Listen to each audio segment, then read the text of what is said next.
Hello dear students. In this short video we're going to learn about concept of management. What is management? So what is management? So instead of quoting any definition, कोई definition के बारे में चर्चा करने के बजाय मैं आपको पहले आंसर करूंगा कि मैनेजमेंट एक स्किल है. What is management? Management is a skill. देखिए इसे समझते हैं. अगर हम बात करें इंडिया में बहुत सारे सक्सेसफुल पीपल है. अगर हम वर्ल्ड के बारे में, इंडिया में आप विराट कोहली को जानते हो. Virat Kohli is very skilful cricketer. बहुत सारा पैसा कमा रहा है, बहुत सक्सेसफुल है अपनी लाइफ में. अगर हम बात करें सुंदर पिच्चई के बारे में, आपको पता है गूगल के सीईओ है जो, वो भी इंडियन है. ये भी बहुत सक्सेसफुल है अपनी लाइफ में और बहुत पैसा कमा रहे हैं. He is a very good coder. Okay. अगर हम बात करें अरिजीत सिंह के बारे में, he is also very skilful singer. उसके अंदर भी सिंगिंग की बहुत अच्छी स्किल है. वो भी बहुत पैसा कमा रहा है, वो भी बहुत सक्सेसफुल है अपनी लाइफ में. अगर हम बात करें इन तीनों के बारे में, ये तीनों लोगों के अंदर अपने डोमेन से रिलेटेड अपनी डोमेन स्पेसिफिक स्किल है. एक अच्छा सिंगर है, एक अच्छा कोडर है, एक अच्छा क्रिकेटर है.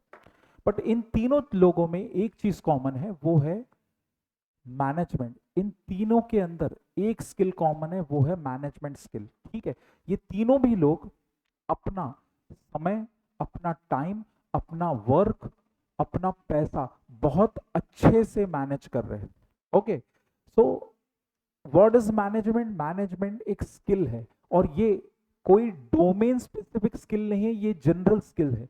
जनरल स्किल में आपको पता है, जनरल स्किल्स में राइटिंग, कम्युनिकेशन, मैनेजमेंट, ये सारी जनरल स्किल्स है जो हर किसी के अंदर होनी ही चाहिए. If you want to become successful, management skill आपके अंदर होना ही चाहिए. ठीक है. तो अब तक हमने देखा कि मैनेजमेंट क्या है, एक स्किल है. और ये स्किल सभी के अंदर, जिन जिन लोगों को अपनी लाइफ में सक्सेसफुल होना है, उनके अंदर ये स्किल होना ही चाहिए.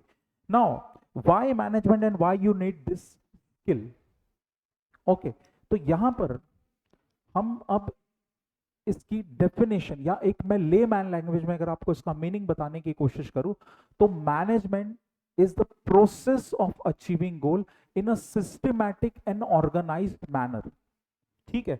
मैनेजमेंट क्या है? मैनेजमेंट गोल को अचीव करने का तरीका है बहुत ही सिस्टमैटिक मैनर में. फिर से बोल रहा हूं, मैनेजमेंट क्या है? मैनेजमेंट, जब भी आप मैनेजमेंट का दरवाजा कब खटखटाओगे, आप मैनेजमेंट का डोर कब नॉक करोगे? जब भी आपको कोई गोल अचीव करना है, जब भी आपको कोई गोल अचीव करना है, आप मैनेजमेंट का डोर नॉक करोगे. मैनेजमेंट क्या है? मैनेजमेंट गोल अचीव करने का एक सिस्टमैटिक और ऑर्गेनाइज्ड वे में एक टूल है. ओके. सो मैनेजमेंट की जरूरत क्यों है आपको? अगर आपको कोई भी गोल अचीव करना है तो आप मैनेजमेंट कंसेप्ट को अप्लाई कर सकते हो. Okay. So next, transform skill into habit. देखिए इस लाइफ में मैं आप लोगों को दो कैटेगरी में डिवाइड कर सकता हूं. ठीक है. दो कैटेगरी में सर कैसे? सर एक वो लोग होते हैं जो हर चीजों को प्लान्ड वे में करते हैं, और एक वो लोग होते हैं जो एक अप्रोच वाले लोग होते हैं कि देख लेंगे. ठीक है. देख लेंगे वाले अप्रोच वाले लोग होते हैं. देख लेंगे, हो जाएगा, सरप्राइज. ठीक है. दो तरीके के अप्रोच के लोग होते हैं. एक वो लोग होते हैं जो हर चीज को प्लान करके रखते हैं और अपने प्लान को फॉलो करके अपने गोल को अचीव करते हैं. और एक वो लोग होते हैं जो देख लेंगे वाला अप्रोच अप्लाई करते हैं. देख लेंगे, हो जाएगा, इस टाइप के लोग होते हैं. आप ही में से मैं आप ही को दो टाइप में कैटेगरी में डिवाइड कर रहा हूं. ठीक है. तो यहां पर अब अगर हम एक बात करें, हम एक रैंडम एग्जांपल ले, मान के चलो एक पर्सन है, एक फैमिली मैन है, एक फैमिली मैन है जिसकी फैमिली में लगभग मान के चलो हस्बैंड, वाइफ और दो बेटे हैं. ये पर्सन अपनी लाइफ को हर तरीके से प्लान करके बैठा है. ठीक है. इसने अपने रिटायरमेंट के लिए प्लान करके रखा है. ठीक है. इसने अपने बच्चों के एजुकेशन के लिए प्लान करके रखा है. इसने अपनी पॉलिसी के लिए हेल्थ कवर लेके रखा है. इसने अपनी बेटी की शादी के 20 साल पहले से, अपनी बेटी की शादी के 20 साल पहले से ही इसने अपनी बेटी की शादी के लिए प्लान करके रखा है। वो हर महीने एक amount, fix amount of money bank में या कोई इंश्योरेंस स्कीम में या कोई इन्वेस्टमेंट प्लान में इन्वेस्ट कर रहा है। तो ये जो पर्सन है, ये जो पर्सन है, मैं क्या बोलूंगा, ये जो पर्सन है ये 100% मैनेजमेंट के कंसेप्ट को फॉलो कर रहा है। इसने हर चीज के लिए प्लान करके रखा है।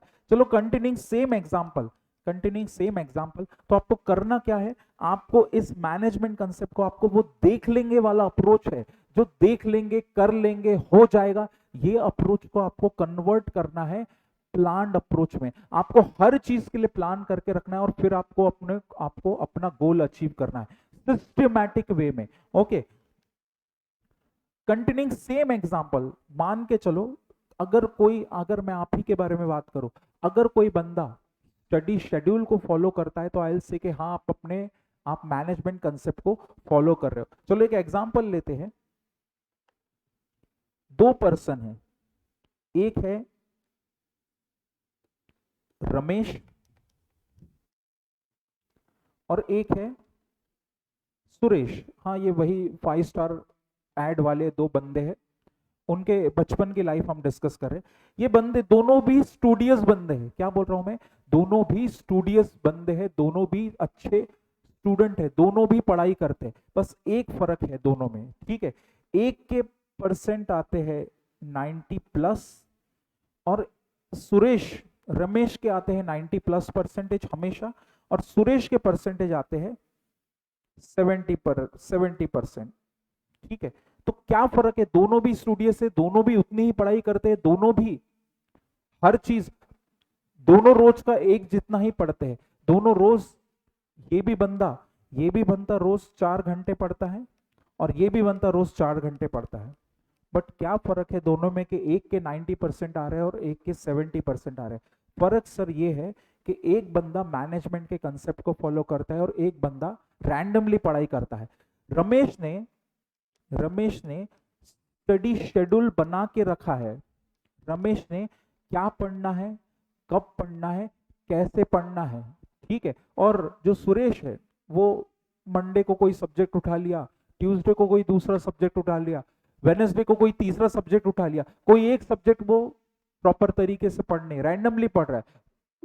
ये रमेश भी 4 घंटे पढ़ता है, सुरेश भी 4 घंटे पढ़ता है। फर्क क्या है दोनों की पढ़ाई में, एक प्रॉपर प्लानिंग से कि कितने सब्जेक्ट को कितना दिन लगेगा, कौन से चैप्टर को कितना दिन लगेगा, कितना समय लगेगा, 2 रीडिंग 2 रिवीजन, ये सारे कंसेप्ट को फॉलो कर रहा है। राइटिंग प्रैक्टिस, ये सब चीजें उसने अपने प्लानिंग में लिख के रखी है और वो प्रॉपरली उस प्लानिंग को फॉलो करता है, ठीक है। ऑन द अदर हैंड जो सुरेश है वो रैंडमली बस पढ़ते जा रहा है, कोई चीज को पढ़ने की जरूरत भी नहीं है, वो उसको भी रीड करे जा रहा है।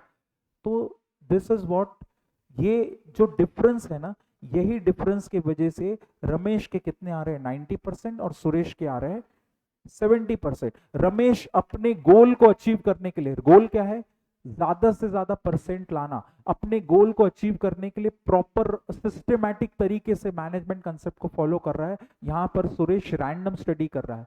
तो this is what management concept is. यहां पर मैंने आपको ले मैन लैंग्वेज में बताया। Now just discuss, let's discuss आपके बुक में क्या लिखा है और आपकी बुक क्या बोलती है मैनेजमेंट कंसेप्ट के बारे में। ओके, तो स्टार्ट हमने किया, मैनेजमेंट क्या है, मैनेजमेंट एक स्किल है। मैनेजमेंट अपने गोल को, आपको मैनेजमेंट के डोर कब नॉक करने हैं, जब आपको कोई भी गोल अचीव करना है तब आप मैनेजमेंट के डोर को नॉक कर सकते हो। मैनेजमेंट गोल को अचीव करने का एक ऑर्गेनाइज्ड और सिस्टमैटिक वे है।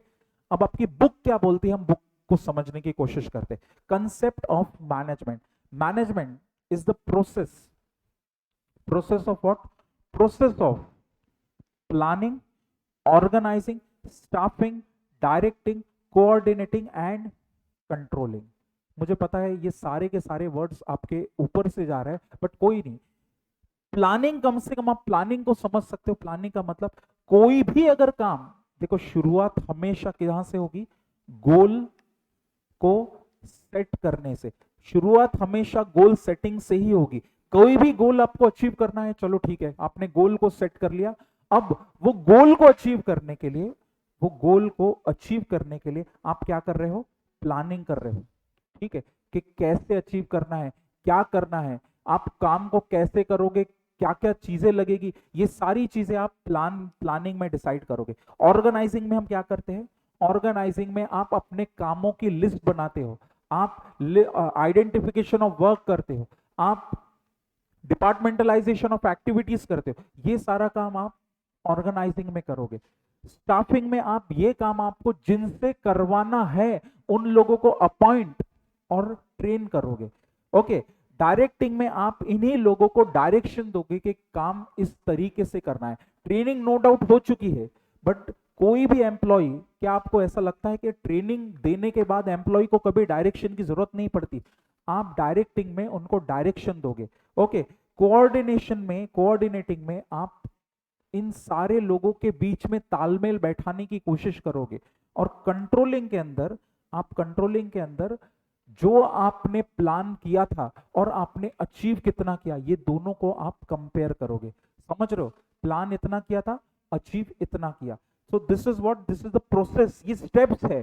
प्लानिंग करोगे, फिर ऑर्गेनाइजिंग, फिर स्टाफिंग, कोऑर्डिनेटिंग, डायरेक्टिंग, कंट्रोलिंग, ये सारे स्टेप्स है। नाउ एक और चीज है जो मॉडर्न मैनेजमेंट कंसेप्ट आपको बोलता है कि आपका management effective as well as efficient होना चाहिए। आपका मैनेजमेंट कैसा होना चाहिए, effective as well as efficient. आपका इफेक्टिवनेस बात करता है टाइम के बारे में।